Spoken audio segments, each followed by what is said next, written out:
Well, Marchand and Bennett having a conversation right there, and Marchand just wants to go forward. Sam Bennett and Brad Marchand. So the story of this series may have been this incident involving Brad Marchand and Sam Bennett, where Bennett, who's had a history of plays that have been controversial, comes in and gives an extremely sneaky sucker punch to Marchand earlier in this series, who, to be fair, is also looking to engage in contact with Bennett when he doesn't have the puck. Now, this injured Marchand, who's obviously a villain in this league, but also the Bruins captain, and it was interesting to hear his thoughts on the incident. Do you think it was a cheap shot?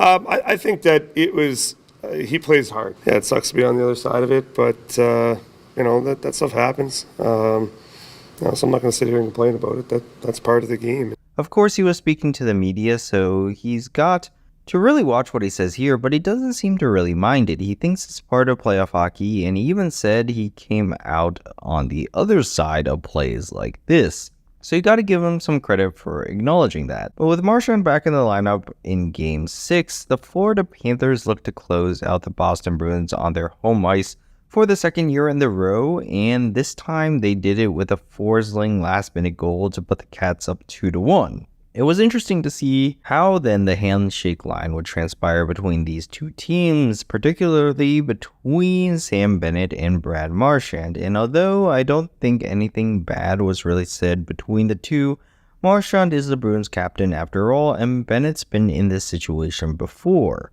I definitely think there's some animosity between the two. You kind of don't blame him after what happened. I feel like games between the Bruins and Panthers are going to be even more heated affairs next year for that reason alone. But for now, the Cats head on to the Eastern Conference Final for the second year in a row and turn their attention to the President's Trophy winning New York Rangers, a juggernaut team, and that'll be a heavyweight battle between the two squads for a spot in the Stanley Cup Finals. Over and out.